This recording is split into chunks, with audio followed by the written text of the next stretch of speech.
तो कांग्रेस के लिए आज ऐतिहासिक दिन है। करीब 1.5 घंटे बाद यानी 10:30 बजे मल्लिकार्जुन खड़गे कांग्रेस अध्यक्ष की बागडोर संभालेंगे। मौजूदा अध्यक्ष सोनिया गांधी खड़गे को पार्टी अध्यक्ष का जिम्मा सौंपेंगी। 24 साल बाद ये पहला मौका होगा जब गांधी परिवार के बाहर का कोई शख्स कांग्रेस की कमान संभालेगा। अध्यक्ष पद का जिम्मा संभालने से पहले खड़गे राजघाट गए और राष्ट्रपिता महात्मा गांधी को नमन किया। वो पूर्व प्रधानमंत्री जवाहरलाल नेहरू और इंदिरा गांधी के समाधि स्थल पर भी गए और श्रद्धांजलि अर्पित की।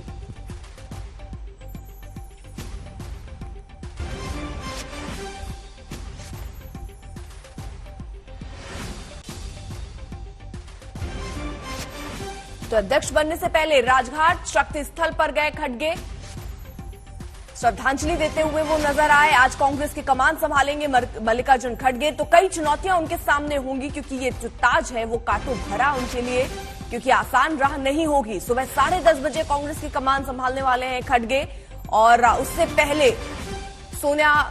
उससे पहले बाकायदा श्रद्धांजलि देने पहुंचे खड़गे को सोनिया सौंपेंगी कांग्रेस अध्यक्ष की बागडोर। राहुल और सोनिया भी वहां पर मौजूद होंगे। आपको बता दें राहुल गांधी भी भारत जोड़ो यात्रा से ब्रेक लेकर इस वक्त दिल्ली में ही हैं और आज इस कार्यक्रम में वो भी शामिल होंगे। दिवाली पर ब्रेक में इस वक्त भारत जोड़ो यात्रा।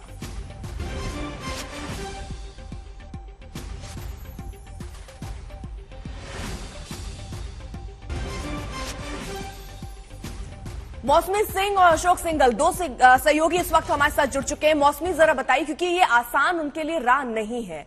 खड़गे के सामने बहुत चुनौतियां हैं और आज ताजपोशी है, तो ये ताज सीधे तौर पर माने कांटों भरा है। एकदम अर्पिता, आपने सही कहा कि ये राह नहीं आसान, पर ये सियासत का दरिया है और पार करके पहुंचना है खड़गे साहब को, क्योंकि 5 साल का उनका पूरा कार्यकाल रहेगा ये।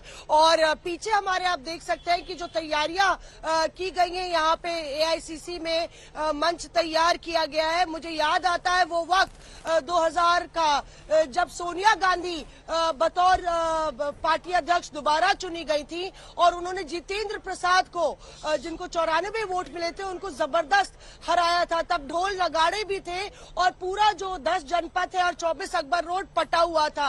लेकिन आज कांग्रेस पार्टी एक अलग मोड़ पर खड़ी है, जब परिवार की पार्टी नहीं है। ये साबित करने के लिए ये आंतरिक चुनाव हुए हैं और इस बात को लेकर कांग्रेस नेता गदगद है अर्पिता कि कम से कम हमने करके तो दिखाया।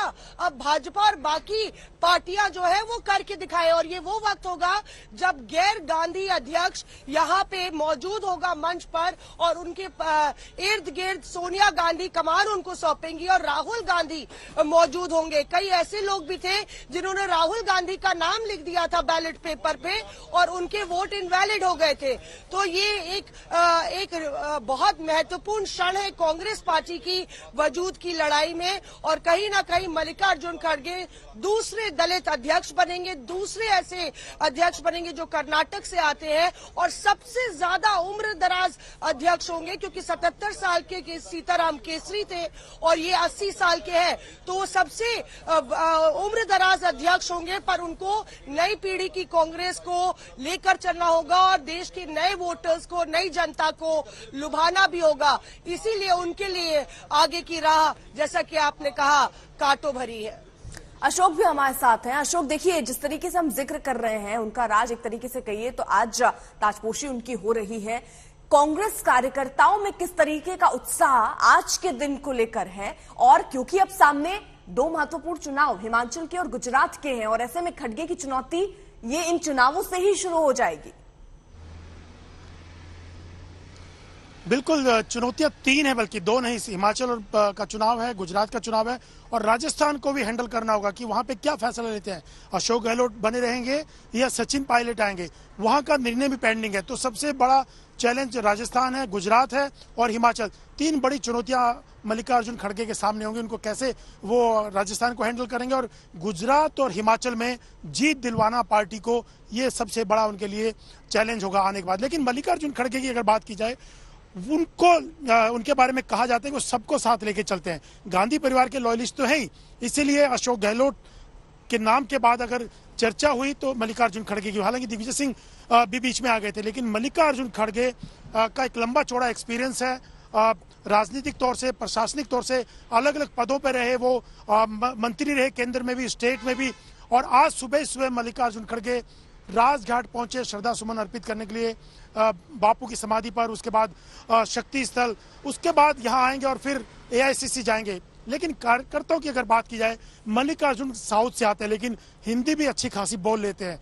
पार्टी ने एक मैसेज देने की जरूर कोशिश की है कि पार्टी सिर्फ गांधी परिवार तक सीमित नहीं है, जो कि बीजेपी हमेशा से सवाल खड़े किया करती थी, उसी मैसेज को देने के लिए कि कोई भी चुनाव लड़ सकता है हमारी पार्टी में, और एक पार्टी का नहीं बल्कि आम कार्यकर्ता चाहे कोई भी क्यों ना हो, और किसी का पार्टी ने किसी को भी कैंडिडेट नहीं बनाया था, ना गांधी परिवार का कोई नुमाइंदा था, ना पार्टी ने अपना प्रत्याशी करके किसी को आगे बढ़ाया था। कोई भी, चाहे वो शशि थरूर थे या मल्लिकार्जुन खड़गे थे, बेशक ये मैसेज दिया हो, लेकिन सब जानते हैं कि मल्लिकार्जुन खड़गे को पार्टी आलाकमान, खासतौर से गांधी परिवार के नुमाइंदे के तौर पे ही देखा जा रहा था। इसलिए उनके नॉमिनेशन में तमाम पार्टी के बड़े नेता दिखाई दिए, शशि थरूर में कोई बड़ा चेहरा नहीं था। लेकिन ये बात आप आगे की देखना होगा कि साउथ से निकल के आते हैं, नॉर्थ में और तमाम देश भर में पार्टी को आगे कैसे लेके जाते हैं, ये देखना होगा। आगे की पार्टी की बात की जा रही है। शशि थरूर ने कहा था कि हम पार्टी को आगे ले जाएंगे, युवाओं को जोड़ेंगे पार्टी से। तो अब मल्लिकार्जुन खड़गे 80 साल के नेता युवाओं को पार्टी के साथ कैसे जोड़ेंगे? पुराने नेता, एक्सपीरियंस नेता और युवा, इन सबके बीच सामंजस्य कैसे बिठाएंगे, ये देखना होगा। और ये सामंजस्य बैठा कर रखना, कांग्रेस जो जिस स्थिति में है उस स्थिति से उसको उबार कर ऊपर ले जाना, ये तमाम चुनौती उनके सामने होंगी। आप दोनों का बहुत बहुत शुक्रिया।